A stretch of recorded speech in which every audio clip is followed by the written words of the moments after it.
Buenas tardes a todos, a todas, bienvenidos y muchísimas gracias en nombre de la Editorial San Pablo y en el mío personalmente por acompañarnos en este encuentro virtual que nos hubiera gustado que fuera presencial, obviamente, pero que pretendemos que tenga la misma calidez e intensidad que si lo fuera.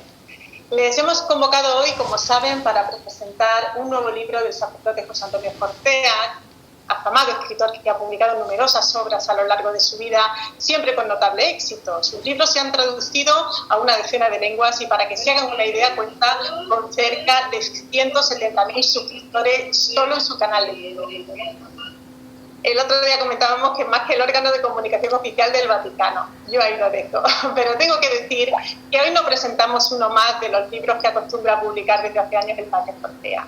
Quizás pequé de amor propio, pero creo, él me puede corregir luego, que probablemente este sea uno de los más queridos, si no el que más, ¿no? Desde luego, el más cuidado, el que le ha llevado más tiempo, años de hecho, de investigación, dedicación y esfuerzo. Y es además mucho más que un libro, porque Paulus, que así se titula, como saben ya a estas alturas, constituye el comienzo de una imponente saga sobre la vida de Pablo de Tarso, es Pablo, del apóstol de los gentiles, o como lo califica el autor, el león de Dios. Dirán ustedes que siendo la autora de esta obra, la editora de esta obra, no puedo sino alabarla tanto a la obra como al autor, ¿no? Y aplaudirlo públicamente. Y que quizás a mis deberes editoriales se una la tendencia a la exageración que se nos atribuye a los andaluces, pero les aseguro que no es así, en absoluto. Van a tener la oportunidad de comprobarlo en cuanto se acerquen a sus más de 600 páginas, y esto no lo digo como una amenaza, sino como un aliciente, porque en ellas van a poder seguir con todo lujo de detalles como era el día a día de un apóstol de la primera generación, es decir, qué hacía Pablo nada más levantarse, qué comía, qué vestía, cómo empezaba a predicar en una ciudad a la que acabase de llegar, donde nadie hasta entonces había oído hablar de ese Mesías nacido en un rincón perdido del imperio. El padre Fortea se recrea en los detalles con una precisión inaudita y afina también los retratos físicos y psicológicos de los personajes, desde el sumo sacerdote Caifás hasta Tito Bernabé, que acompañaba a Pablo en la despedida de esta primera entrega. Sí, es una primera entrega, luego lo comentaremos. Con una prosa ágil, pues Antonio Fortea nos traslada a los primeros 30 años del cristianismo, nos incultura en las primeras comunidades y nos deleita con una detallada descripción del mundo cultural y religioso en que se movían Pablo y sus coetáneos. Pero para hacer todo esto, el autor ha debido empezar por poner rostro al apóstol de manera tan determinante y contundente que ha marcado, ¿no? la historia y el devenir de la Iglesia y de la cultura europea. Él mismo explica en el preámbulo del libro que ha tenido que optar por un Pablo determinado, claro, por uno en concreto, que a unos nos gustará más y a otros nos gustará menos, pero que al fin y al cabo es un hombre de carne y hueso que comienza su andadura como un joven don nadie, como un simple fariseo convertido en chico de los recados del Sanedrín, al que no le tiembla la mano a la hora de seguir las consignas de los viejos sacerdotes del templo y hacer trabajos sucios para ellos. Todos sabemos a grandes rasgos cómo cambiará su vida, ¿verdad? Así que no me preocupa dejarles con demasiada intriga ni hacer spoilers. Sí que les animo a sumergirse en la realista atmósfera creada por el padre Fortea y acompañar de verdad la vida de Pablo en primera línea, como creo que nunca antes se había hecho, a descubrirlo con detalle a través de la lectura de esta primera novela, como digo, de la saga Paulus, del padre Fortea, que está escrita con rigor y con una minuciosidad exquisita. Y les invito a dejarse sorprender también y a atrapar por los giros de su vida, aunque creamos que lo sabemos todo sobre Pablo, ¿no? Por sus dudas y vacilaciones o por su fiada determinación. Les animo a leer y disfrutar Paulus, que por cierto creo que no podía haberse publicado con otro sello editorial, dado que a Pablo de Tarso debemos en esta casa obviamente el nombre y la inspiración que guió a nuestro fundador. pero tranquilos que no pretendo arrimar el asco a la sardina corporativa aprovechando la ocasión, ni muchísimo menos. Solo reiterar, antes de ceder la palabra a nuestro invitado, que ha sido un honor de verdad para la editorial San Pablo publicar esta, que para nosotros es la obra definitiva sobre la vida de San Pablo, cargada de verdad, aunque esté escrita en clave de ficción. Su autor luego nos contará mucho más sobre todo esto, pero cedo ya la palabra a nuestro invitado, Ferran Sáez Mateu, que como muchos de ustedes sabrán, es escritor y profesor universitario especializado en Montaigne, doctor en filosofía por la Universidad de Barcelona y profesor titular en la Facultad de Comunicación y Relaciones Internacionales de la Universidad Ramon Llull. Ha sido, el currículum de Ferran es infinito. Tengo que elegir solo algunas cosas, pero cuesta escoger, porque ha sido director del prestigioso Instituto de Estudios Políticos Blanquerna, ha dirigido varios años la revista Ideas, ha sido y es colaborador de numerosos medios de comunicación como La Vanguardia, Avui, El Temps, El Diario Ara, y entre 2011 y 2015 fue el director del Centro de Estudios de Temas Contemporáneos de la Generalitat de Cataluña. Su obra como ensayista ha sido merecedora de premios como el Joan Fuster o el Josep Vallverdú. En 1996 fue también galardonado con el premio Pere Calders por la obra La invención del hombre. Y es verdad que el grueso de su obra es ensayo, pero ha hecho también varias incursiones en la literatura de ficción y en la poesía.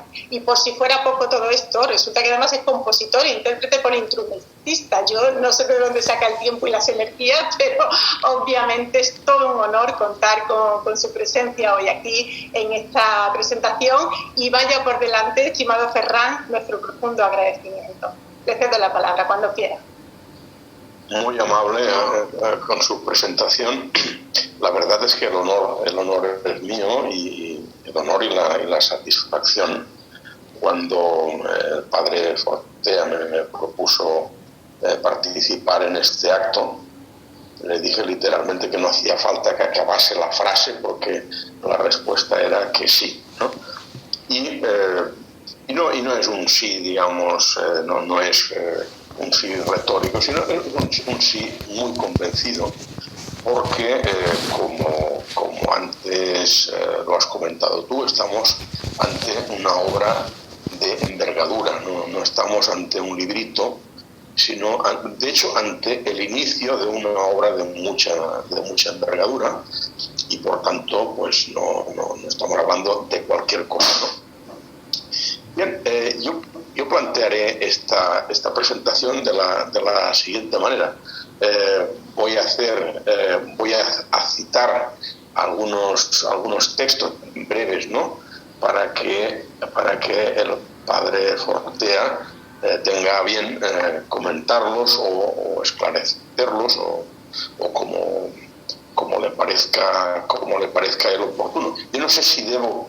No hace falta que presente al padre Fortea, supongo, ¿no? ¿O lo debo hacer? ¿Lo hago? No te oigo. Si soy yo...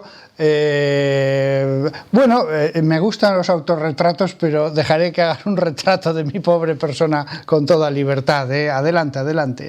No, pero es un retrato realmente breve, porque yo creo que hoy en día pues que cualquier persona puede acceder al currículum, a la vida y a los milagros de todo el mundo, ¿no? El padre Fortea es una persona que nació al lado de un río muy frío, que se llama Cinca, y que desemboca donde nací yo, que es al lado del río Segre. Y eso significa ni más ni menos que nos une una amistad fluvial. Y esto es una cosa que puede decir, yo creo que muy poca gente, ¿no? Que tenga un vínculo fluvial. La gente tiene vínculos familiares y tal, pero claro, fluviales ya es otro asunto, ¿no?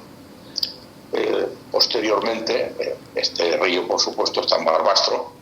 Pues posteriormente el padre Fortea sintió la llamada del sacerdocio, estudió en Pamplona, en el seminario de Pamplona, posteriormente se doctoró en Roma con una tesis que yo creo que es un libro de referencia en relación a al problema del mal en general y a otros asuntos colindantes, y mientras tanto o posteriormente pues ha ido consolidando una obra que a mí me parece tremenda, no solo por la extensión, sino también por esto, ¿no? Porque tiene una ambición literaria y también una ambición teológica, ¿no?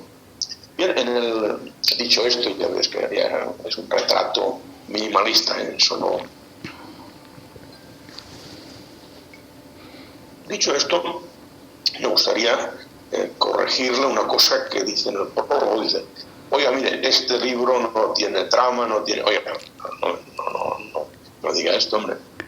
Estamos hablando ni más ni menos que probablemente la trama más impresionante de la historia, ¿no? Y es cómo pudo suceder que un Galileo ejecutado por los romanos de una forma que ellos consideraban ignominiosa acabase expandiendo sus ideas por todo el mundo, por todo el orbe, ¿no?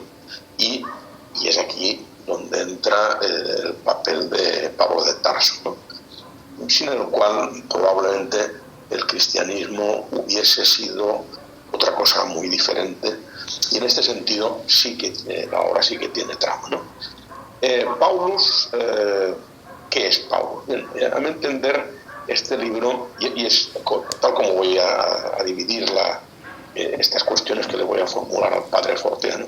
Este libro tiene no tres lecturas exactamente, sino tres posibles recorridos, ¿no? Uno, que ya lo ha apuntado muy bien María Ángeles, es esa especie de descripción muy puntillista, muy precisa de una época que todo el mundo cree conocer porque ha visto películas y tal, pero en realidad pues es una cosa que nos queda muy lejos y es muy compleja, ¿no? Yo la primera vez que me acerqué a ese mundo, que fue a través de una obra que también conoce el padre Forteano, en francés, que se llama Robes, que se llama la vida cotidiana en la Palestina del siglo I y tal, me quedé sorprendido justamente de las cosas que no sabía. Daniel Robes se llama esta persona. Por lo tanto, hay un recorrido posible por esta novela, que es el de una novela histórica que contiene a un personaje histórico y en la que destaca obviamente el personaje, pero también el paisaje que lo rodea, ¿no? En segundo lugar, y esto me ha parecido, y tengo un montón de citas subrayadas sobre esto, ¿no? Me ha parecido una exploración psicológica e incluso psicoanalítica de un personaje que es lo suficientemente complejo para que sea explorado de esta manera, lo suficientemente complejo en su actitud, en su manera de actuar, etcétera, ¿no? Y en tercer lugar hay otro recorrido posible, que en este caso ya requiere, aunque la novela sea la misma, este tercer recorrido ya requiere un cierto bagaje, unos ciertos conocimientos previos, ¿no? Que es una lectura posible, el de un tratado novelado de carácter teológico, en el que vemos cómo se triangulan o cómo confluyen el paganismo, el judaísmo y el cristianismo incipiente, ¿no? Y por tanto esa lectura yo creo que es la más compleja, pero me gustaría dejar claro a los posibles lectores que esos son tres recorridos posibles, es decir, no se van a encontrar, si no lo desean, ¿no? con un tratado teológico duro, sino con una novela que a mí me enganchó desde el primer momento. Por tanto, yo creo que estos tres, digamos, caminitos que se pueden recorrer, ¿no? Vale la pena tenerlos en cuenta. Voy a empezar por el primero con una cita, y me perdonarán, pero es que tengo el libro aquí y mi memoria no llega tan lejos para poder citar de memoria, ¿no? Con la primera cuestión que he comentado, ¿no? Por ejemplo, por poner un ejemplo de esta novela histórica, en la página 164 encontrarán qué lengua hablaba bien y qué lengua hablaba regular y qué lengua no hablaba Pablo de Tarso, ¿no? O en la página 281 encontrarán qué pintaban las mujeres en esa época, ¿no? Además de una manera muy, muy visual, porque al padre Fortea el mundo le entra por la mirada, mientras que a mí, como él sabe muy bien, siempre me ha entrado por el oído, ¿no? Y son defectos que tiene uno, ¿no? Bien, pero lo que me gustaría comentar es un fragmento que está en la página 260, que voy a buscar ahora, en la que se dice: mira, no te enfades, le dijo el anciano. Lo único que digo es que las cosas cambian al pasar de boca en boca. Se cambian sin malicia, como una moneda cuya inscripción se va desgastando. También la verdad se desgasta. Esta frase me gustó mucho, por eso la subrayé. Esta frase alude justamente a la dificultad de haber hecho esta novela. Y esto es precisamente lo que me gustaría que el padre Fortea comentara, ¿no? Es decir, hasta qué punto ese desgaste de la verdad, que es una expresión que me ha gustado mucho, hace muy complicado una obra, repito, de esta envergadura. Muy bien, pues muy agradecido por todas las cosas que mi buen amigo Ferran ha dicho, merecidas o inmerecidas, pero lo agradezco de verdad.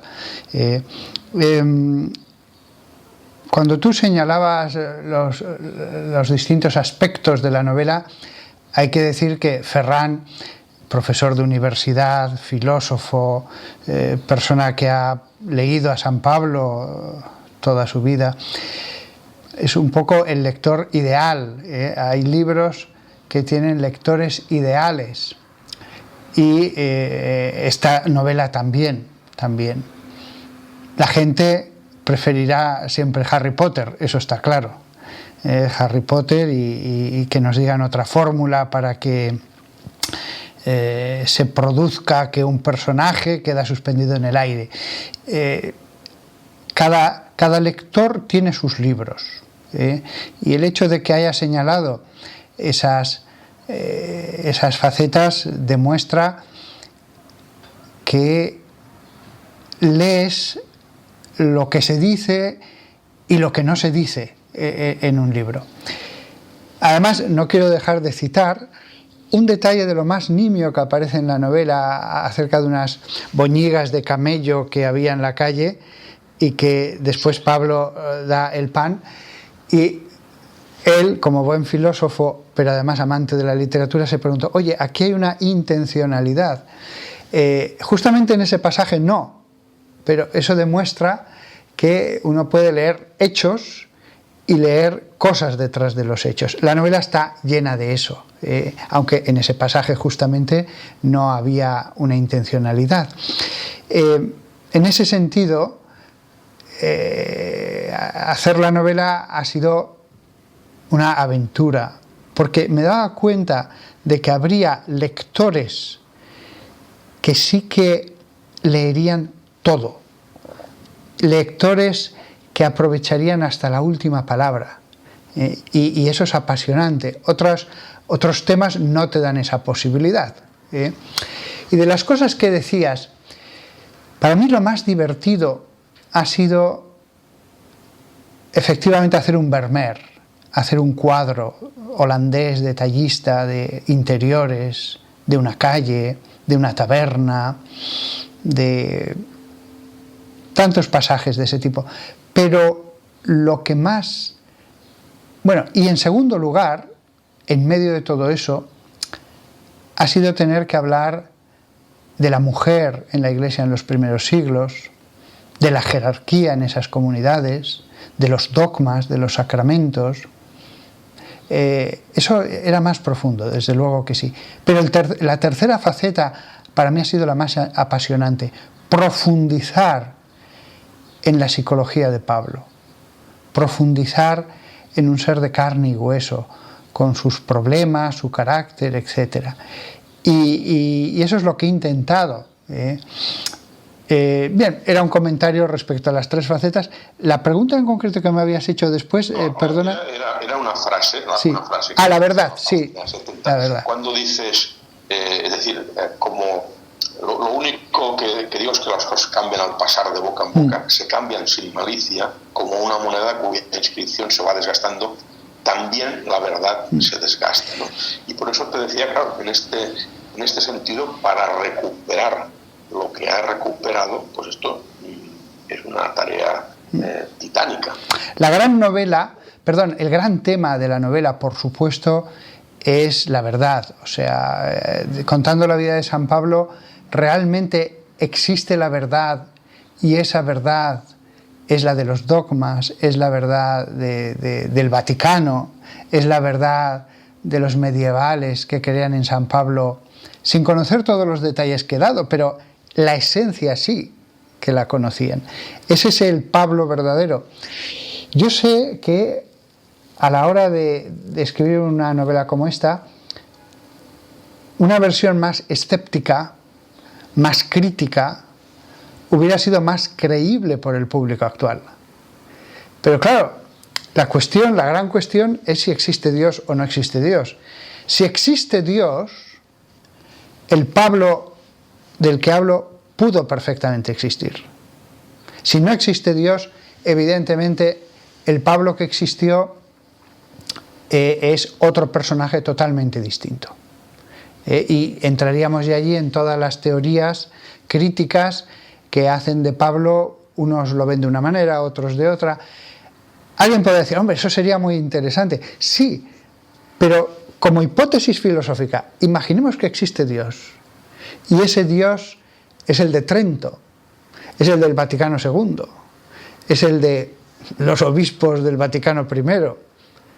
¿Podría haber existido este Pablo con esos milagros, con esos dones místicos?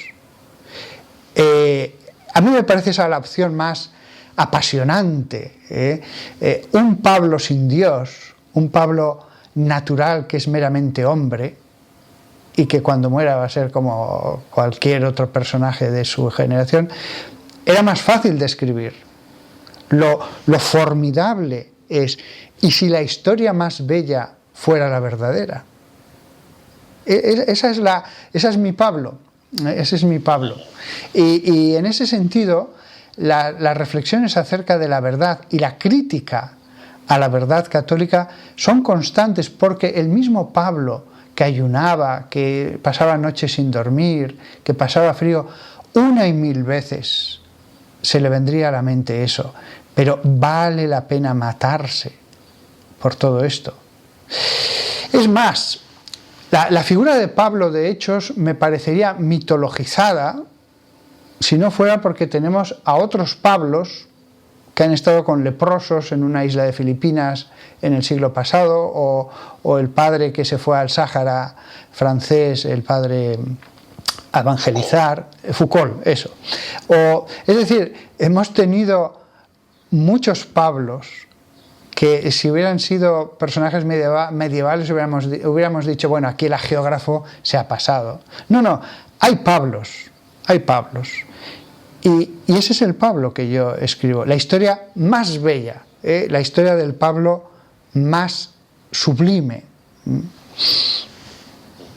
Bueno, de hecho, ahora cuando decías que me parece un planteamiento literalmente muy bonito en este sentido, muy bello, ¿no? Si retrocedemos a un problema tremendo, que es cómo traducir pistis o pisteio del griego al latín y tal. En principio, cuando decir pisteio en griego significa algo así como me comprometo. No significa creo, ¿no? En el sentido de usted explíqueme lo que quiera, que yo me lo voy a creer. No significa me comprometo con una determinada idea, ¿no? Y a esto Y a esto yo creo que es a lo que aludía cuando planteaba la cuestión esta de las dificultades de esta persona, e incluso, y ahora me viene a la cabeza una cosa que no, repito que no tengo tanta memoria, una cosa que me llamó mucho la atención en el momento en el que está en una cueva en Arabia y tal, que dice, bueno, no tenía agua y tenía todo el cabello lleno de arena que le picaba. Es decir, no solo... Una cosa son las grandes aventuras de persecuciones, tal. Esto es una cosa. La otra son estas cosas pequeñas, pero terriblemente molestas, ¿no? Como puede ser pues, este tipo de condiciones, ¿no? Paso a la segunda cuestión, que esto me ha llamado mucho la atención, el hecho de haber planteado, ¿no? O sea, paso al segundo bloque, que era de la psicología, ¿no? El hecho de haber planteado una casi, bueno, no digo casi porque sale la palabra inconsciente varias veces. O sea, yo he hecho una lectura con lupa, una lectura atenta, ¿no? Sí. Y en la página 43, por ejemplo, en la página 43 se dice literalmente, no, en este caso no relacionado con, me refiero al planteamiento del libro, dice, Caifás miraba hipnotizado el fuego como si barruntara con serenidad y aceptación que esa iba a ser su morada eterna. Tal fue el pensamiento que le vino a Saulo. El joven se horrorizó ante ese pensamiento. La mente es capaz de jugar muy malas pasadas. Saulo nada sabía del subconsciente, pero las partes más subterráneas de la mente, a veces, se esfuerzan en manchar lo que consideramos más limpio. Aquí aparece, me parece de una forma muy clara, ¿no? Una visión, ya tengo que eliminar el casi, una visión psicoanalítica aquí, de una escena, ¿no? Planteada desde una perspectiva psicoanalítica. Luego en la página 301 y en la página 317 vuelve a aparecer este planteamiento. Y esto, a ver, yo me dedico a la universidad y tal, y formo parte de tribunales doctorales y por lo tanto esto es de formación profesional, esto de las páginas y tal. Esto una persona normal no debe hacerlo, pero yo soy, me dedico a esto, ¿no? Me gustaría que me hablara de esto, ¿no? Es decir, de hasta qué punto esta exploración que por fuerza va más allá de lo que conocemos históricamente, porque es una interpretación, ha vertebrado una parte importante, yo creo que, a mi entender, bastante importante de este libro, ¿no? Y cómo se ha resuelto. Sí, efectivamente te has dado cuenta de ese detalle que no creo que muchos lo perciban, y es que una y otra vez, como si fuera una obra musical en que una frase armónica se va repitiendo, se va a repetir, pero siempre dinámica, porque no va a ser al principio igual que unos años después y que unos años después. Eso sí que van a ver, y es lógico, los lectores que se fijen en ello, no es la misma frase exactamente, hay variaciones sobre el mismo tema. Pero la frase musical que se repite es... Yo no creo en el psicoanálisis, se ha dicho de paso, no creo en el psicoanálisis, pero el psicoanálisis... Porque sé que no creo. Sí, el psicoanálisis me parece literariamente una de las cosas más fascinantes para un escritor. Casi diría que lamento que esas teorías de Freud no sean ciertas. Bueno, Freud y otro autor al que menciono expresamente en el apéndice, y pongo frases de él sacadas de sus libros. La frase que se va a repetir es: la relación, no voy a decir trauma, aunque la relación fue traumática, pero no dejó herida interior, la relación, el trauma entre el hijo y el padre, entre el seno judaico y un fariseo que cambia, Y esto, para los lectores ateos que tenga la obra, que me interesan muchísimo, por supuesto, esto existió en otros personajes, no fue solamente Saulo, hubo conversos de todo tipo del judaísmo. Esa relación interesantísima entre el padre y el yo que en un momento dado asesina al padre, que odia al padre, que se transforma en Edipo. La relación entre la sinagoga y Pablo va a ser una constante en todas las páginas. Dinámica, no es lo mismo. Si uno lee toda la obra, ve que las notas son distintas justo al principio, con una vehemencia tremenda, como es lógico, eso siempre pasa en el momento de la conversión, unos años después, a la mitad de la vida, a el final. Con variaciones también, porque hay momentos en que, por ejemplo, va a Tarso, hay momentos en que vuelve a Jerusalén, etc. Ese es un tema que me parece apasionante. Y una de las virtudes que tiene, no voy a decir mi pequeña obra, mi extensa y larga obra, es la profundización en el judaísmo. Primero, ¿qué es el judaísmo? Porque es que Pablo no deja de ser judío. Y además él lo dirá, que no deja de ser judío. ¿Cuál es esa relación fabulosa, fantástica, en una mente que vive solo para Dios y que pasa de un seno a otro seno? Que pasa de las 4 paredes de las sinagogas, que arqueológicamente las conocemos muy bien, a el salón de una casa cristiana.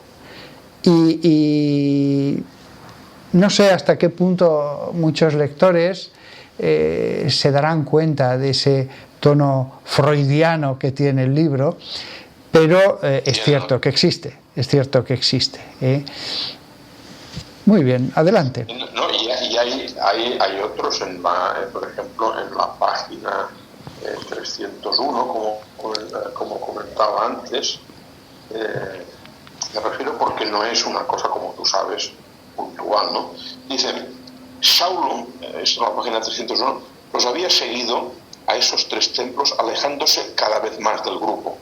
Inconscientemente sentía que si los tocaba se le podía pegar algo de la impurificación que todas las Yatovebot, las abominaciones, suponían. Saulo tenía sus dudas. Había hecho bien siguiéndoles. Aquí volveríamos otra vez al tema de cómo abandonar, si me permiten el símil informático, un sistema operativo. Es decir, librarse de un programa es muy sencillo, pero en este caso estamos hablando de un verdadero sistema operativo que distingue entre kosher y tereta, ¿no? Entre puro e impuro. Y por tanto, abandonar eso es muchísimo más complicado, a mi entender, que, digamos, dejar de lado costumbres concretas, ¿no? Paso al tercer bloque donde también hay muchas cosas importantes. El tercer bloque es el que yo he denominado como una especie de tratado teológico novelado, que obviamente, y esto lo digo por si alguien se echa atrás, decir, uy, que esto va a ser muy difícil. No, repito que esto es un posible recorrido, como tienen todos los libros, ¿no? Todos los libros se pueden leer de una forma o de otra. Este es un posible recorrido, ¿no? Me gustaría digamos, poner bajo tu consideración la que probablemente es, volviendo al tema que decíamos de la triangulación judío, lo que comentabas antes, ¿no? Judío, pagano, cristiano, la que probablemente es yo diría que una de las afirmaciones más radicales de la historia, y creo que no exagero, porque ahora que está tan de moda hablar de posthumanidad, lo que plantea Pablo de Tarso en Gálatas 3:28 es la posthumanidad, cuando dice: ya no hay judío ni griego, ni esclavo ni libre, ni varón ni hembra, porque todos sois uno en Cristo Jesús. Por cierto, antes he mirado, señalo aquí porque tengo la versión en griego, no dice ni varón ni hembra, sino dice algo más fuerte, dice: no hay ni masculino ni femenino. En griego literalmente dices, ¿no? ¿No crees que esta afirmación va más allá de lo que en ese momento podía ser asumido tanto por los gentiles como por los judíos? Es decir, ¿no crees que esta es verdaderamente la afirmación más radical, no radical en el sentido de raíz de Pablo? Ciertamente la gente no estaba preparada para lo que has dicho, un cambio del sistema operativo, un cambio de pensamiento, un nuevo hombre. Pablo usa esa palabra. La mentalidad de la gente normal no. Es verdad que había corrientes filosóficas, sobre todo el estoicismo, que ellos sí que empezaron a plantear cosas que después en el cristianismo van a llevarse a plenitud. En ese sentido sí que había hombres en Roma, en Corinto, en Antioquía, helenistas, que decían: espera, ¿qué estás diciendo? Háblanos. Y por ciertas obras que tenemos, San Justino, etcétera, pedagogos que se convirtieron, el mismo Agustín muchos tiempo después, que era el equivalente de un profesor universitario, ellos decían: espera, ¿qué estás diciendo? Se daban cuenta de lo que era una frase que se ha repetido tanto, la novedad del cristianismo. Y en ese sentido, en el siglo XXI, yo que escucho a todos, desde Humberto Eco hasta Heidegger pasando, pues no he escuchado nada mejor que el mensaje de Pablo, honestamente. No lo he escuchado, si no lo diría, pero cuando uno escucha a Nietzsche dice: madre mía, retroceder de Pablo a Nietzsche, cuando uno podría seguir con los demás. No he escuchado nada mejor.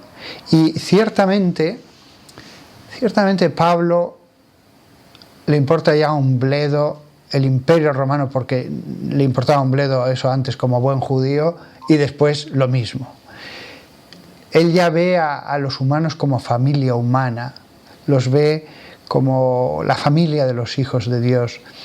No lleva al extremo las conclusiones de su pensamiento, porque en parte hubiera sido delictivo, el régimen no lo hubiera permitido. El régimen tenía su propaganda, etcétera, y ciertas cosas hubieran sido vistas como una quinta columna. Los estoicos era distinto, pero eso merecería un análisis más en profundidad, y ya solo sobre los estoicos, porque además habían tenido un desarrollo muy paulatino. Esto es como los caracoles, cuando va subiendo la temperatura no se meten en el caparazón. Los estoicos habían planteado ciertas cosas muy revolucionarias, pero muy poco a poco y muy insertados en esa sociedad. Lo de Pablo es una ruptura total. El cristianismo es realmente una ruptura, y así fue visto. Pero siempre se decía los ateos al hablar de los cristianos. No, pero también respecto al régimen, también respecto al César, que había sufrido un proceso de progresiva divinización, etc. En ese sentido tienes toda la razón. Y en el siglo XXI, con toda honestidad intelectual, no he escuchado palabras mejores que las del cristianismo. Y uno puede ir desde Marx hasta las corrientes más actuales. Pero es cierto que en el relativismo actual, en una sociedad que ya no cree en la verdad, claro, el mensaje de Pablo es salvación. Existe una verdad. El mensaje de Pablo es que existe un dogma. El dogma se ve como un yugo. No, menos mal que existe una verdad absoluta en la que podemos fundar todo. En ese sentido tienes toda la razón. Pablo da todos los elementos para lo que después se desarrollaría. Todo está allí, eso es cierto, porque ha sido mirado con lupa, todo está allí. Él no saca las conclusiones de todo, y su mensaje no es de este mundo, no es un mensaje de revolución social, pero en ese sentido tienes razón. El desarrollo, o sea, lo mismo que en determinadas religiones, cosas que van a pasar después están en la semilla inicial, están en el ADN. En el cristianismo, en su ADN está el Vaticano II. No, me refería a la idea de hombre nuevo, y en esto me remito ahora a una idea de Manuel Munier, ¿no? del padre del personalismo cristiano, que me parece muy interesante. La idea de hombre nuevo aparece también en la Italia fascista. ¿Cuál es la diferencia entre el hombre nuevo de Mussolini y el hombre nuevo de Pablo? Que en el caso de Mussolini, o en el caso de otras corrientes del siglo XX, es una realidad inmanente. Y en el caso de Pablo de Tarso requiere por fuerza una trascendencia. Es decir, renunciando a esa trascendencia, la idea de hombre nuevo, como decía Emmanuel Mounier, es muy peligrosa porque presupone la idea de hombre viejo. Y con los hombres viejos, ¿qué se hace? No hace falta acabar la frase porque acaba en Auschwitz más o menos, ¿no? Esta es la cuestión.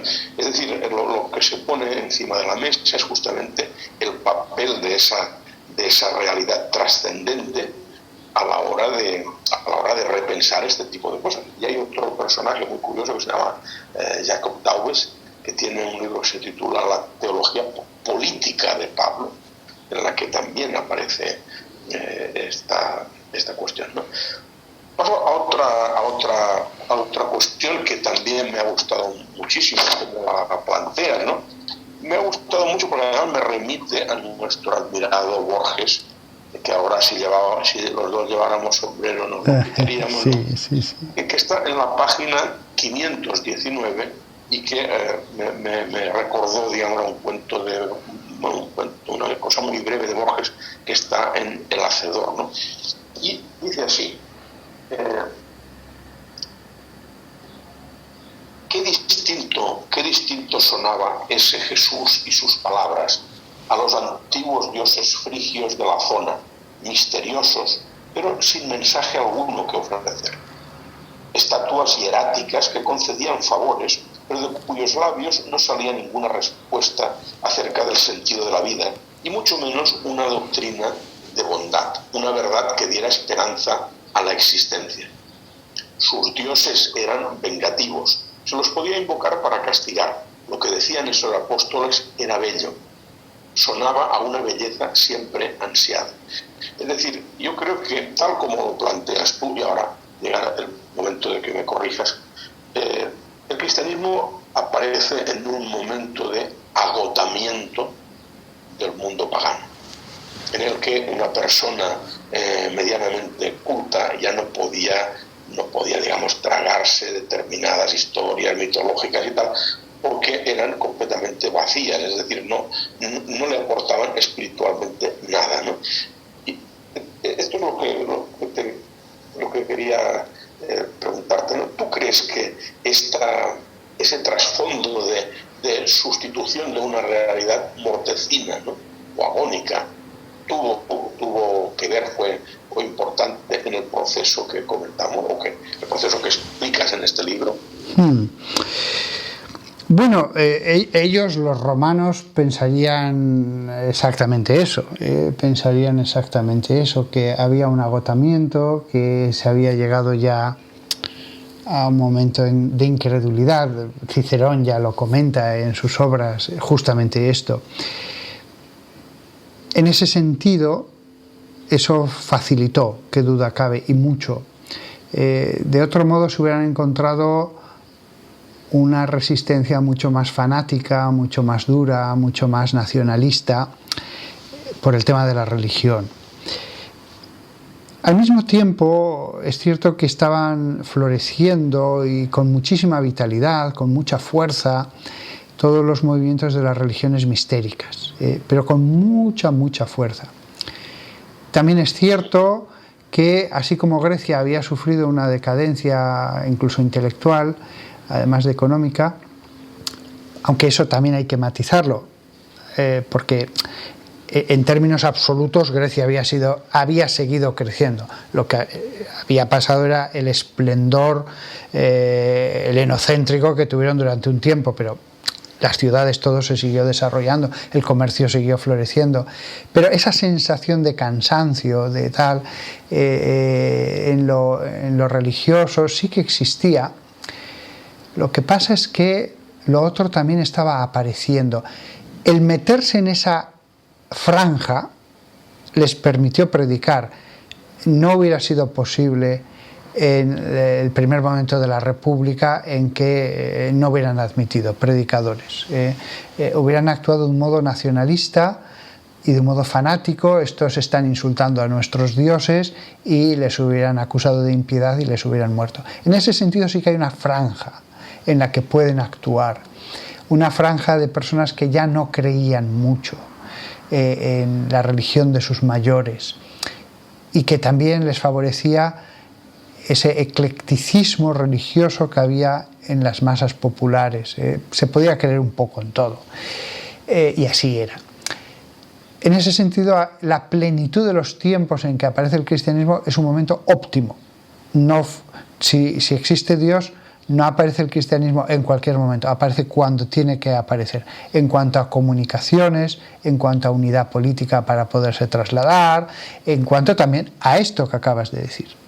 Esto que acabas de decir es una cosa que puede parecer como en un organismo, un órgano pequeño, pero claro, es que en la época del comienzo de la República o durante las guerras púnicas hubieran sido procesados por impiedad. Alguien me dirá, bueno, pero también se introdujo el culto a Cibeles y tal. Bueno, se introdujo solamente aquellos cultos que por unas determinadas razones eran aceptados, los demás no, y de hecho quedan testimonios de persecución de algunos otros movimientos. Así que sí, estoy de acuerdo, hubo un cansancio, una franja, una grieta en la que ellos se metieron. Margaret Yourcenar habla de esto maravillosamente bien. Dice, los dioses no existían y Cristo no había llegado todavía.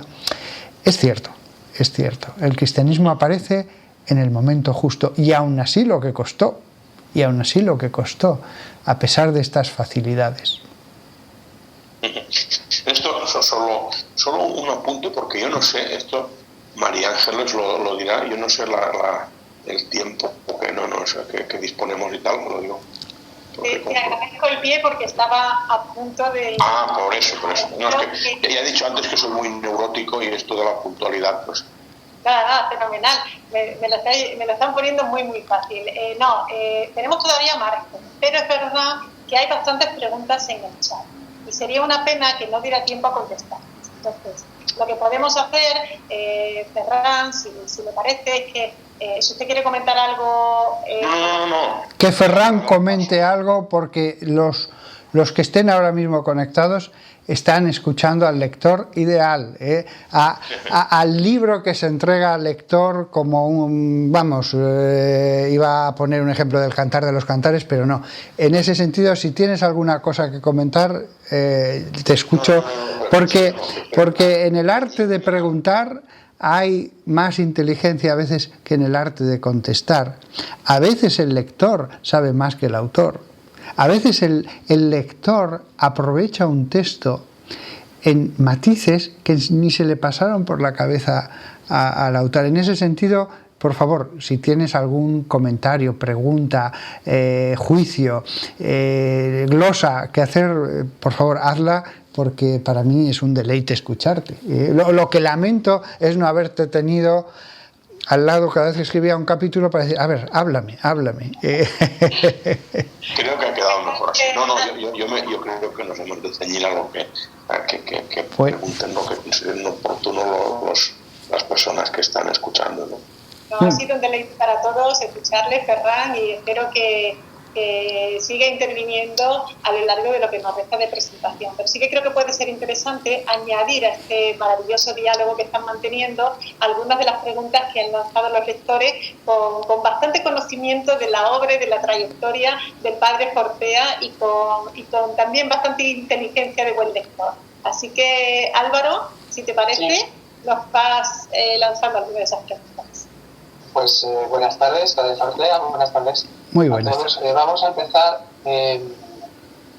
yo creo que por orden, porque ha habido un poco de todo, así que vamos a empezar por orden. Pregunta José Francisco de Pedro: sé de su afición por las biografías narradas en primera persona, como La Tempestad de Dios o incluso Las corrientes que riegan los cielos, al estilo Yo Claudio. ¿Estuvo tentado en algún momento de hacer ese tipo de novela con Paulus, o se decantó desde el principio en hacer narración, llamémosla, externa de la vida del apóstol? Bueno, en este caso no podía ser en primera. A mí me gustan en primera persona, que hable el retratado, la novela como un retrato. Pero en este caso no podía ser porque había que dar muchas explicaciones.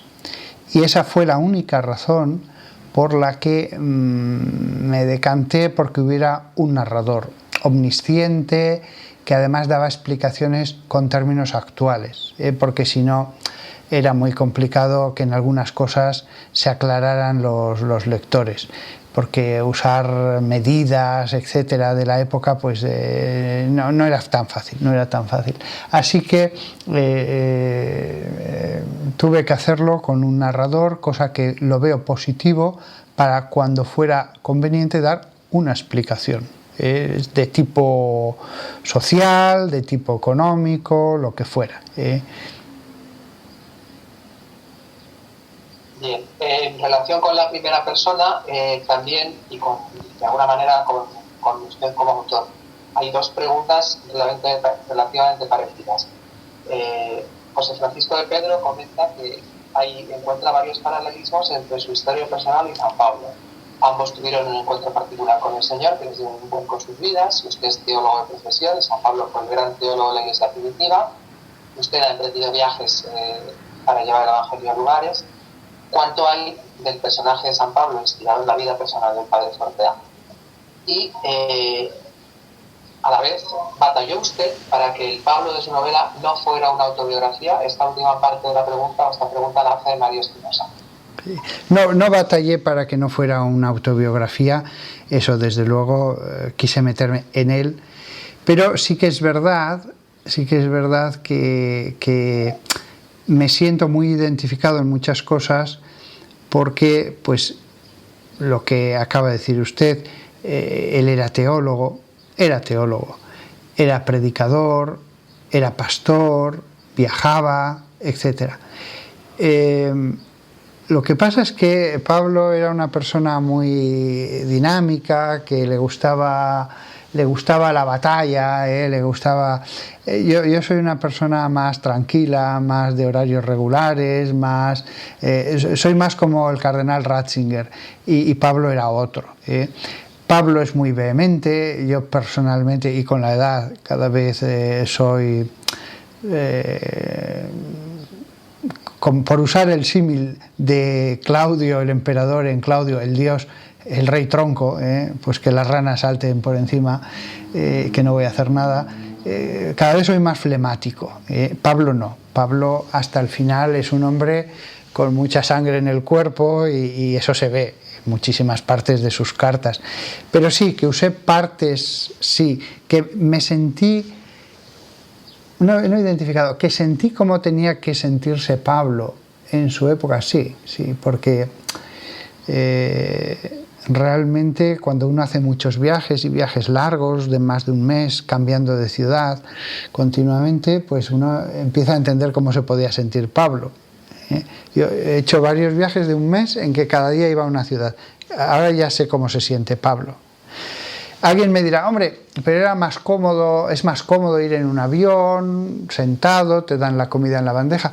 Bueno, sí, pero por otra parte Pablo iba en mitad de una naturaleza virgen, con bosquecillos, arroyos, se sentaba, veía los pájaros, sí, comía unos cuantos higos y unas aceitunas. Bueno, también Pablo disfrutó de una poesía que no la tienes, el que, como en el último viaje estuve en un avión 14 horas,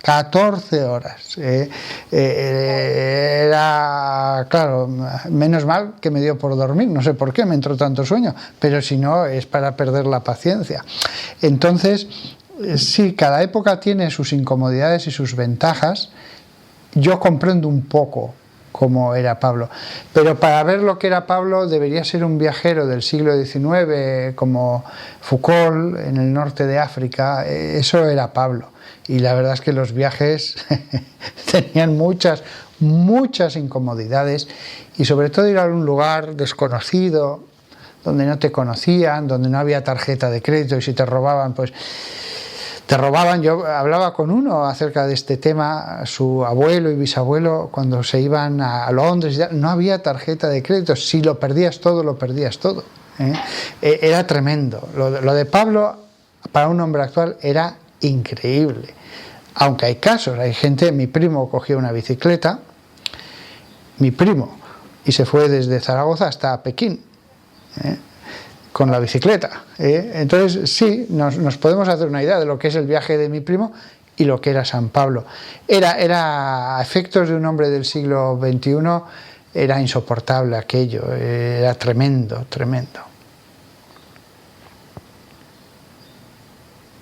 Una pregunta más de tipo práctico, relaciona el tiempo y la dificultad de este libro en concreto. ¿Cuánto tiempo le ha llevado a escribir el libro? ¿Cuál ha sido la mayor dificultad para hacerlo?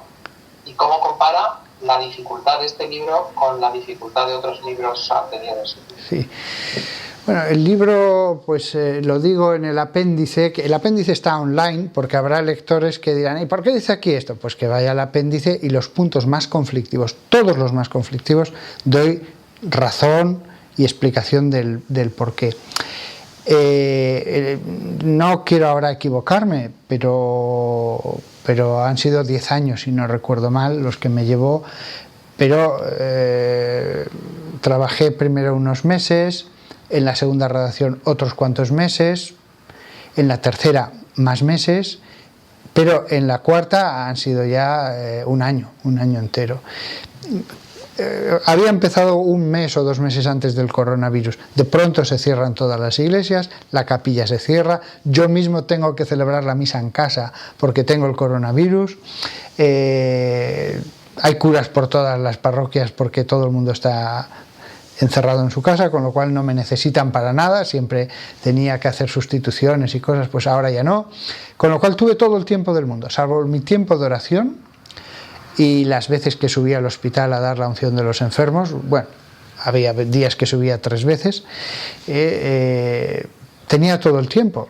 Me convertí en un cura en aquellos días terribles del principio del coronavirus, dedicado a dar unción de los enfermos, a todo el mundo. El resto del tiempo, salvo mi oración, pues el libro, un año entero. En ese sentido, solo alguien célibe que no tiene que mantener a una familia puede escribir una novela así. ¿Qué fue lo más difícil? Lo más difícil fue al principio, cuando ya llevaba varios meses en la segunda redacción o la tercera, y yo me planteé, pero ¿vale la pena perder tanto tiempo en buscar los más mínimos, ínfimos detalles de una novela? Y no me planteé si no me estaba pasando un poco, la verdad. Allí tuve una ayuda de Dios, que la cuento en el apéndice, que dije, vale, esto ha sido un signo de Dios, tengo que seguir adelante. Pero, claro, la gente, solo los entendidos podrán darse cuenta de cómo tal detalle solo lo logro saber después de llamar a un amigo que es profesor de griego y hacerle tal pregunta, y ese amigo me dice, no, esto tienes que consultárselo a otro amigo mío que ha hecho la tesis sobre tal zona de Babilonia. Bien, y al final son 2 líneas en la novela, pero es verdad que son 2 líneas específicas que el que está metido, sobre todo en la universidad, dirá, ah, interesante, pero que la gente no va a entender lo que hay detrás de ello. Yo no he investigado nada. Cuando me dicen, ¿has investigado mucho? Nada. Otros han dedicado toda su vida a investigar los más pequeños detalles de las comunidades cristianas del siglo I. Yo lo que he hecho ha sido leerles. Libros, artículos, conferencias también, que hoy día existen grabadas, y he llegado a una conclusión. Yo no he investigado nada. ¿Qué he descubierto? Yo, para la ciencia, nada histórica. Lo que yo hago es un cuadro. Pero la gente no sabe lo desmoralizador que es. Ahora que está publicado en San Pablo, honestamente, tengo la esperanza de que llegue a muchos lectores y que sea traducido. Pero eso no lo tenía tan claro cuando estaba pasando ya de las 800 páginas. En ese momento uno dice, ¿y si al final el editor te dice, esto es una locura, no hay forma de publicarlo? Pues esa era una tentación muy fuerte, y eso fue lo más difícil. Porque si yo hubiera sido Robert Graves, que ya había publicado El Vellocino de Oro y tal, pues ya haces lo que quieras, porque tu parroquia está fija, pero en mi caso no la tenía fija.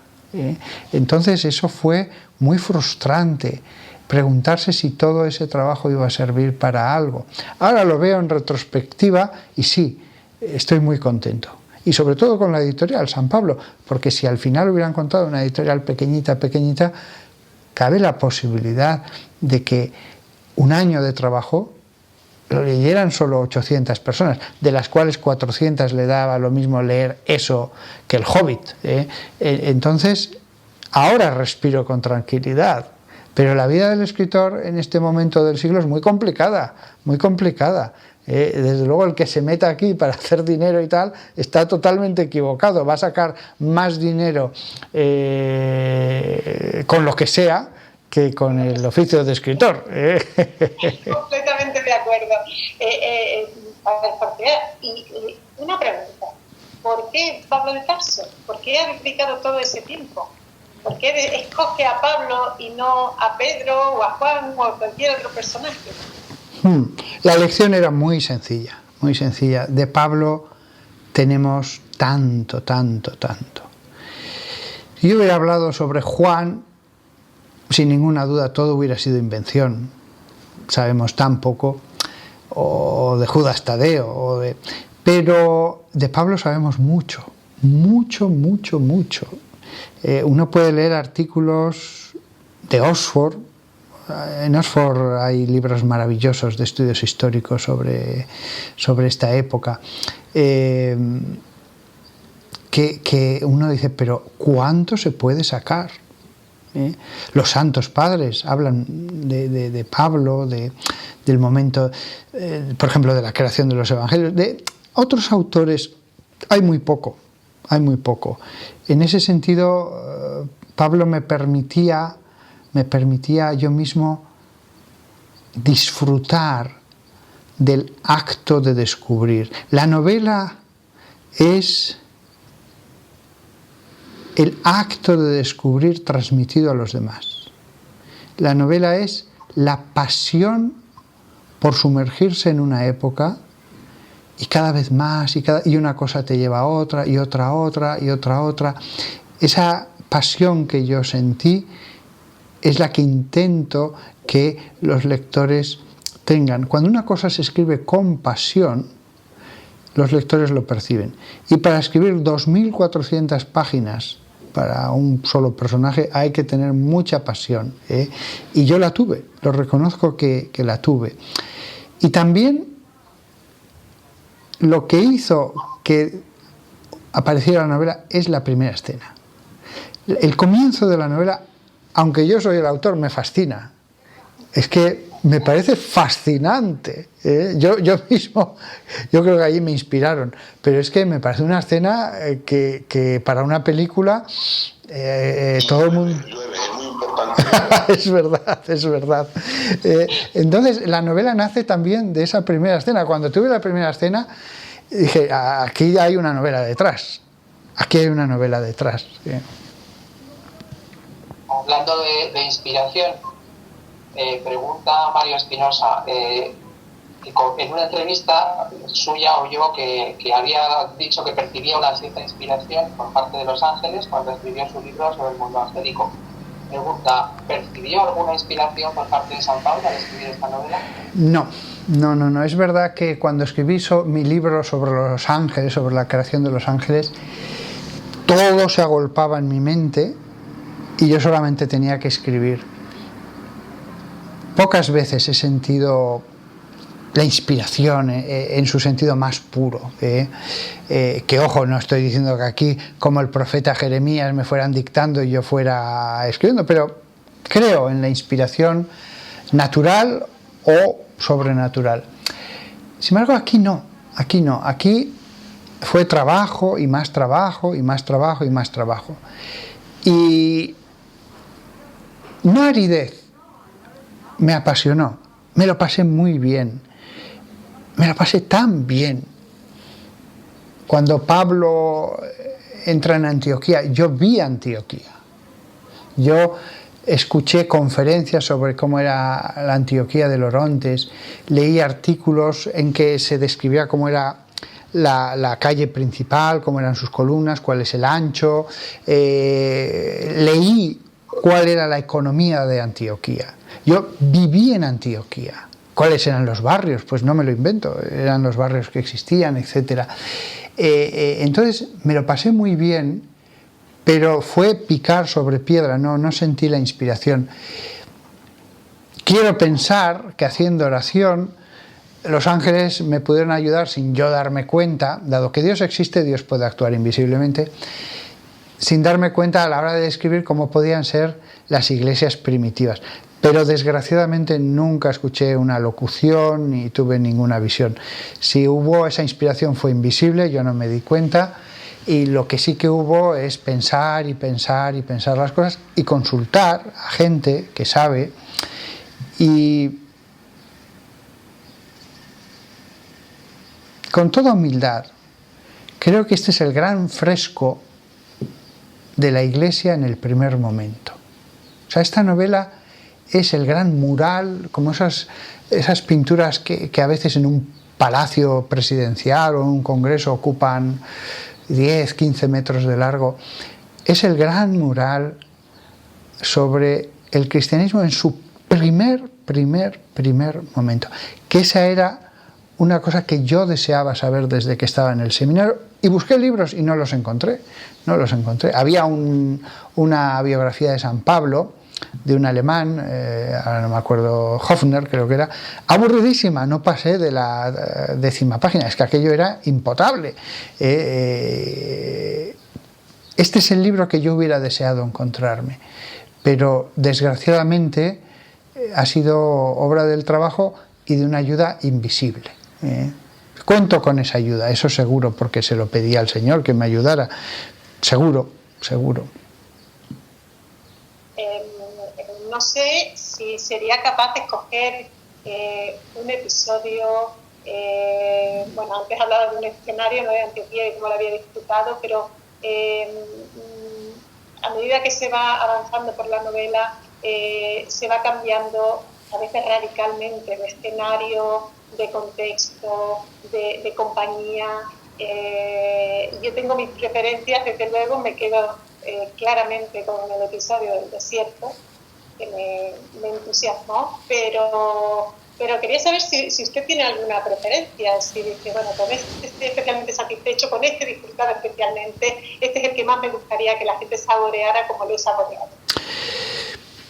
Aunque va a parecer que me repito, a mí el arranque de la novela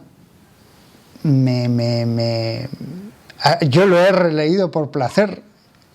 El autor se ha leído a sí mismo por placer, imaginando todo.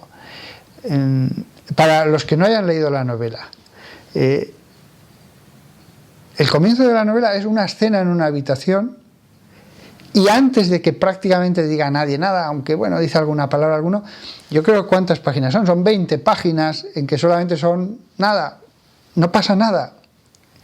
Pero ahí está Caifás, el que ha matado, aunque no lo haya hecho con sus manos, a el que muchos pensaban que era el Mesías.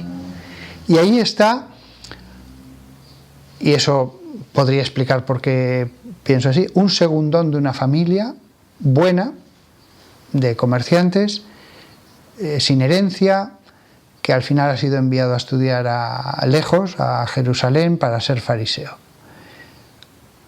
Y que se le encarga una cosa tremenda, que es la persecución policial.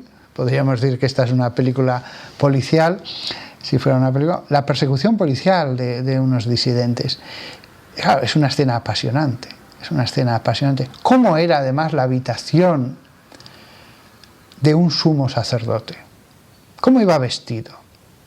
¿Qué pensamientos tendría alguien que después que ha hecho todo lo posible ve que el fuego se sigue extendiendo, el fuego del cristianismo? Es una escena que cuando algún día se haga la película, y espero que la hagan, espero que el director me haga caso y le diga, no, mira, tiene que ser así, tiene que ser de esta otra manera, esto sí, lo otro, el actor, vamos a buscar un rostro determinado, un verdadero anciano que... A veces los rostros de los ancianos, sin decir nada, hablan. Es como si toda su vida de bondad o de maldad estuviera escrita. Y cuando te encuentras una persona anodina, pues es verdad, tiene que no ha habido nada en su vida escrito en su cara, etcétera. Va a ser difícil realmente encontrar un rostro que exprese las vivencias que había tenido Caifás cuando ya está en el final de su vida. En ese sentido, Pablo, a su lado, tiene mucho menos interés, porque todo está por escribir. Lo que está allí, claro, son sus ambiciones. Él iba a matar y a encarcelar. Él sabía lo que significaba su acción. Es un Gestapo, es un SS. Caifás, él tiene poco interés. Es joven todavía. Y es bastante insustancial probablemente. Pero Caifás no, Caifás es una persona que hasta en silencio habla. Y si encima describimos su entorno, descubrimos cómo eran las altas clases judías sacerdotales. También esto, ha habido yacimientos arqueológicos, y se sabe mejor cómo era la vida de los sumos sacerdotes. Ese es el momento favorito. Yo que llevo leyendo a San Pablo desde que estaba en el seminario, descubro cómo era Antioquía, la ciudad con más cristianos después de Jerusalén, cuando escribo la novela. Yo no sabía cómo era Antioquía. Descubro cómo era la Atenas del siglo I haciendo la novela. Una ciudad en decadencia, una ciudad que había perdido habitantes, una ciudad que se había sentido el sol del mundo para ellos en su entorno, y que de pronto es una ciudad más, muy por detrás de Corinto, una ciudad en expansión, es así, comercial, por su situación. Todo eso lo descubro en las dimensiones de la Iglesia. La parte en el concilio en que van diciendo cuántos cristianos hay en cada parte, para mí eso fue fascinante, ir leyendo artículos y más artículos. ¿Cuántos cristianos había al principio? Pues después de leer a todos, sale ese recuento que parecerá a algunos, pues se lo está inventando. No, esa parte es una de las más cuidadas, hecha y rehecha una y otra vez, En ese sentido, es una novela de viajes, es una novela de inventarios, es una novela en la que la fe pasa a estar unida a lugares concretos, y uno se da cuenta de lo que fue el cristianismo en el primer momento frente a la imaginación y la fantasía, frente a Quo Vadis, frente a Ben-Hur. Va a haber lectores que se pregunten cuando terminen el primer volumen de la saga si en los siguientes van a encontrar algo diferente o la continuidad de la línea marcada por el primero. Cambia, eso sí que lo puedo asegurar. El personaje cambia, envejece, madura. Afortunadamente en la novela Pablo madura a mejor. Es lógico. No es el mismo Pablo. Es un retrato en movimiento, en un cuadro no. En un cuadro es un rostro, y es verdad que hay rostros que hablan de la psicología, pero esa es la diferencia entre una novela y un retrato. El retrato aquí está en movimiento, es dinámico, cambia. Y no, en ese sentido, la Iglesia va a cambiar. No es lo mismo la Iglesia de cuando Saulo es un joven en Jerusalén, que 30 años después. 30 años después, en ese momento es una eternidad. Ha habido que organizar, tomar decisiones, ha habido expansión, ha habido aumento. Ni la Iglesia es igual. En realidad, cuando digo es el mural de la Iglesia, es una Iglesia en movimiento, pero no es la misma Iglesia la que leerán los lectores en el primer tomo que la del segundo, que la del tercero. Pero no porque quisiera ser original, era así. 30 años en ese momento es una eternidad. Del mismo modo que en un feto, desde la concepción hasta 4 meses es una eternidad, cambia muchísimo. ¿Sí? Bueno, vamos a hacer una última pregunta y después le tenemos preparada una pequeña sorpresa que ha sido una casualidad, pero que esperamos que le va a gustar. Primero la pregunta. Muchos autores hablan del carácter fuerte de San Pablo, lo que usted llama gotitas de soberbia. ¿En su novela habla del altercado que tuvo Pablo con Marcos? Sí, intento darle contenido. Ahí hay que darle un contenido posible, evidentemente no conocemos en detalle, pero hay unos cuantos pinceladas que nos dicen por dónde iban las cosas.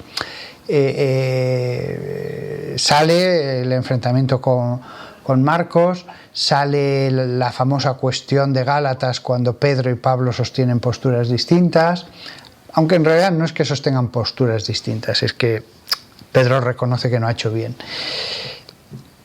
No he dicho gotas de soberbia. Pablo lo que tenía era un carácter fuerte, pero no he dicho soberbia en ningún momento. Él era un hombre sin duda alguna de mucha oración, que había tenido experiencias místicas, que sabía que no debían soberbecerse. No pienso que fuera un hombre soberbio, no. Lo que tenía era un carácter un poquito que a veces, se enfadaba, a veces era un poco imperioso, pero soberbio no.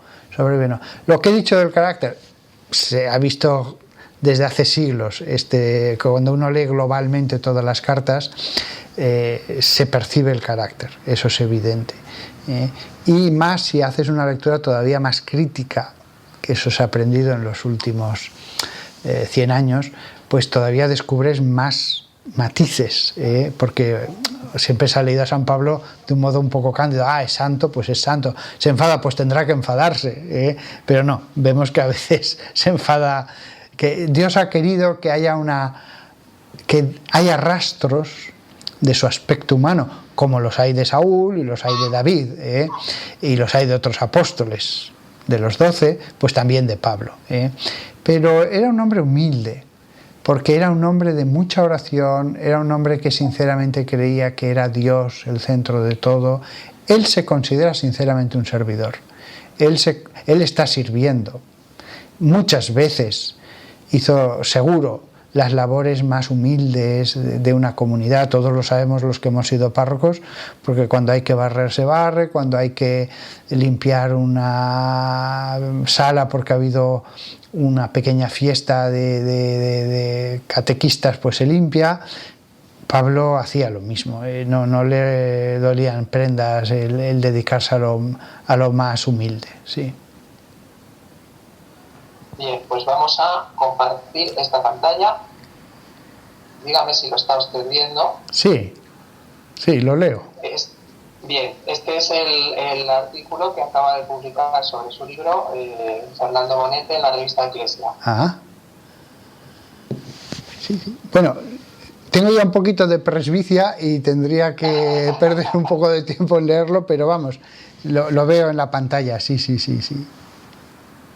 Pues concluye diciendo: emociona redescubrir la vida de San Pablo desde la narrativa, pero emociona más, si cabe, hacerlo desde la solemnidad y el rigor que merecen tamaña figura.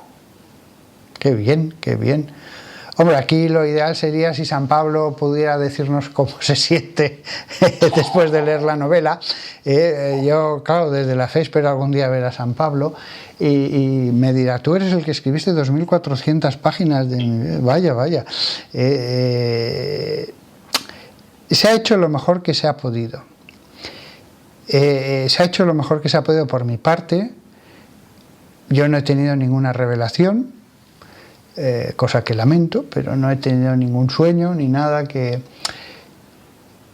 Hay partes que son indudables, hay partes como en un ábside románico, yo eso lo he visto mucho en mi tierra, Huesca, que tienes todo el ábside, pero hay partes que se han perdido, entonces se reconstruyen dejando claro que es una reconstrucción, pero el que reconstruye es un sabio que conoce perfectamente el arte románico y que puede concluir cómo pudo ser la parte que se ha perdido.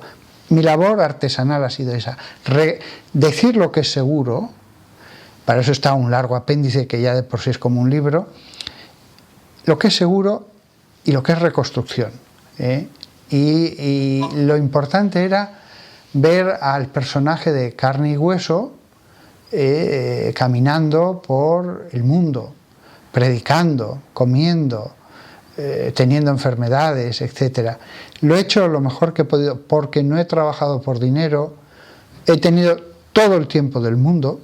La última revisión fue 1 año porque se necesitó 1 año. Si hubiera necesitado 1 año y medio, hubiera seguido 1 año y medio. No hubo más porque sinceramente dije: ahora sí, ya está acabada la obra. Al mismo tiempo, alguno pensará, pues será soberbio al ver esta obra. No hay nadie como el autor que sea más crítico con su obra. Yo veo todos los puntos en que pues uno dice: claro, aquí se hizo lo mejor que se pudo, pero es una reconstrucción. No hay nadie más crítico. Entonces me toca un poco hablar bien de mi obra, pero claro, es que si me pusiera a hablar mal, soy el que mejor podría hacerlo, claro está. Aún así soy comprensivo. Lo ha intentado usted porque en el prólogo coincido con es verdad. Tiene usted un empeño en decir todo, sí. Quitar casi las ganas a los lectores a priori. No lo ha conseguido. Afortunadamente, los lectores se están animando desde el primer día que el libro ha llegado a la librería a adquirirlo y a leerlo. Aprovecho para decir, por cierto, que hemos puesto el enlace, porque muchas veces nos lo piden, de acceso a la venta del libro en la librería San Pablo, pero que está disponible en cualquier otro portal de internet, sea Amazon, Corte Inglés y por supuesto en las principales librerías. Estamos convencidos de que de aquí a muy poquito vamos a tener que poner en marcha ya la 2ª edición, pese a que el libro lleva escasamente 15 días puesto a la venta. Vendrán, estoy segura, muchísimas más reseñas favorables como esta que nos acaba de compartir Álvaro.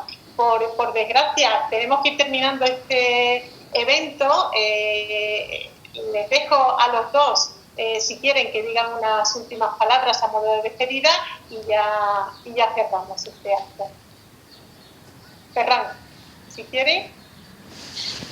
Bien, yo solo puedo expresar lo que ya he expresado antes, es decir, estamos ante el inicio, ¿no? Porque es la primera parte de 3 volúmenes, ¿no?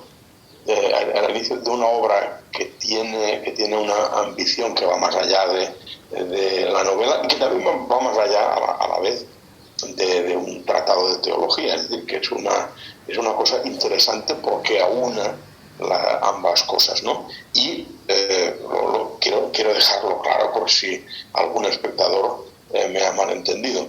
Este libro se puede leer como todos los libros, utilizando determinados senderos y caminos, ¿no? Hay algunos que son de una lectura muy plácida y muy amable, ¿no? Y otros que son un poco más complicados. Y el padre Fortea y yo, quizás por deformación profesional mía, nos hemos ido un poco hacia ciertos asuntos un poco más aristados, ¿no? Pero repito, es un libro que al cabo de unas páginas, y teniendo en cuenta que es cierto que el arranque de la obra es muy bueno, se lee con todo el placer del mundo. Muchísimas gracias. Pues qué decir como conclusión final. Hombre, yo me siento sinceramente como el pintor que ha estado en una bóveda subido a un andamio durante más de un año y ha estado allí, dale que te pego, tratando de lograr los mejores colores, las mejores líneas. No puedo caer en la soberbia porque es que el autor siempre es muy crítico. O sea, no hay nadie que fuera más crítico de la Capilla Sixtina que Miguel Ángel. Su ojo miraba con una profundidad que no lo miraba el resto de la gente. Y él veía, claro, donde una línea podía haber sido mejorada, donde podía haber difuminado algo, donde podía haber dado más sensación de volumen. No pienso, y lo digo con toda honestidad, que haya errores pequeñitos seguro. Yo estaré muy atento a cuando algún experto me comente, hemos visto este pequeño, le daré las gracias, lo pondré en el apéndice y cambiaré la novela en ese punto. Pequeñitas cosas seguro que va a haber, sin ninguna duda. Pero no hay grandes errores en las cosas esenciales. ¿Por qué? Porque lo que digo que pudo ser así, ciertamente pudo ser así. No creo haber cometido ningún error en ese sentido. No es una obra que me haya costado 1 año y medio, 2 años hacerla, no. Es una obra después de toda una vida de leer sobre San Pablo, de leer sobre el Imperio Romano. En ese sentido no caigo en la soberbia. Mi labor ha sido artesanal, ha sido muy artesanal. En esta obra me acuerdo además que tuve un propósito al empezarla: no ser genial. Me dije, no seas genial, no busques una explosión creativa, literaria, no, simplemente cuenta lo que pasó. Porque en el momento en que tú seas el centro, ya no es la vida de San Pablo. Entonces me dije, no puedes ser genial, tienes que ser un artesano de la palabra y ya está. Me siento contento, la verdad sea dicha, ante un mural tan grande.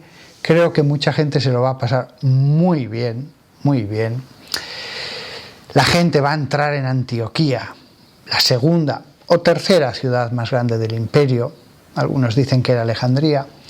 Va a entrar allí, va a entrar en Corinto, una ciudad mucho más rica que Atenas. Va a caminar por la antigua Grecia real, no la de la película Troya o la de películas de dioses, de furia de titanes, no, la Grecia real. Y todo va a desembocar, para los que lleguen al 3er tomo algún día, en Pablo entrando en Roma. Claro, eso para mí fue fascinante. ¿Cómo era la entrada a Roma? Yo hice el curso de arqueología de la del Consejo Pontificio de Arqueología, es un consejo que pertenece al Vaticano, pues hice el curso de arqueología y una de las clases trataba cómo eran las entradas a Roma. Pues la gente va a ver cómo era de verdad las cosas, porque eso sí que está muy claro. Entonces el libro es un viaje, en cierto modo es un libro de viajes, en cierto modo, como muy bien ha dicho el profesor Ferran, es un tratado de teología narrativo. El que lea la obra va a conocer el cristianismo entero, tal como era predicado. ¿Quieres conocer el cristianismo? Lee la obra. Por supuesto que algunos dirán, ¡qué barbaridad! Esto no era así. Pudo ser así. Al menos admítame eso. Pudo ser así. Yo he llegado a esa conclusión intentando no tener prejuicios. Creo que los lectores van a sumergirse en un mundo. No es un libro que uno lee de 200 páginas, es sumergirse en un mundo. Y en ese sentido estoy contento. Otra cosa, la última para no alargarme, que me movió también mucho a la hora de empezar es, tú tienes que hacer Sinué el egipcio, pero con San Pablo. Sinué el egipcio me fascina, es maravilloso. Es una obra que desde el primer momento dices, es que parece que estás en Egipto, y es verdad. Yo he leído después otras novelas sobre Egipto y no llegan a ese pintor. Pues dije, tienes que ser Sinué el egipcio, menos denso, porque es una cultura más cercana a nosotros. Me lo pasé muy bien. Y ha habido alguien, creo, no sé quién me ha dicho, ¿qué ha significado esta obra para mí? Con esto acabo. Ciertamente no es una obra más. Han sido 10 años, han sido en total casi cerca de 2 años de escritura.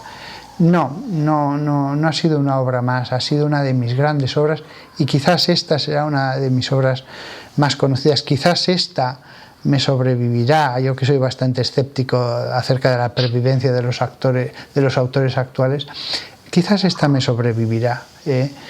Quizás algún día harán una simplificación en Netflix, pero pienso que sí, que habrá alguien en el siglo XXV que dirá, me sumerjo en esto, porque seguro que en el siglo XXV de nuevo hay gente que hace simplificaciones, cosas sencillas. La gente no lo va a entender, hace una cosa más sencilla. Sí, lo mismo que ahora leemos a Sinué, aunque la egiptología ha avanzado de un modo increíble, pero lo que aparece en Sinué todo es verdadero. ¿Por qué? Porque lo hizo muy bien. Como dice Marguerite Yourcenar, usar materiales verdaderos. Si usas materiales verdaderos, se descubrirá mucho más, pero lo que has escrito está escrito bien. Pues esa es mi ilusión y vamos, ya tengo 52 años, yo espero a los 70 ya chochear un poco y perder mis facultades, o sea que esta es una de los cantos que hacemos los escritores ya entrando en la etapa imperial del imperio que ya va hacia la decadencia. En ese sentido estoy con una ilusión serena, sinceramente lo digo, y a ver qué dicen los... Yo ahora me toca leer lo que dirán los lectores, tras yo haber escrito, ahora quiero ver qué escriben ellos, o qué me dirán cuando me visiten. La curiosidad de leer al lector, del diálogo con el lector, esa es la que tengo yo ahora mismo. Pues muchísimas gracias, Padre Fortea, por compartir esa ilusión con nosotros, por haber confiado en la editorial San Pablo para publicar Paulus, que es el fruto de tantos años de dedicación y de trabajo. Muchísimas gracias a las dos. Como decía al principio, en mi nombre y en el de la editorial, ha sido de verdad un privilegio y un placer escucharles. Y bueno, y gracias a cuantos han decidido acompañarnos esta tarde desde diferentes lugares de la geografía no solo española, sino latina, enriqueciendo y animando la presentación además con sus preguntas. Pero sobre todo, pues gracias a todos, a todas, por seguir creyendo en la cultura, en los libros, en el poder de la palabra y en su capacidad transformadora, ¿no?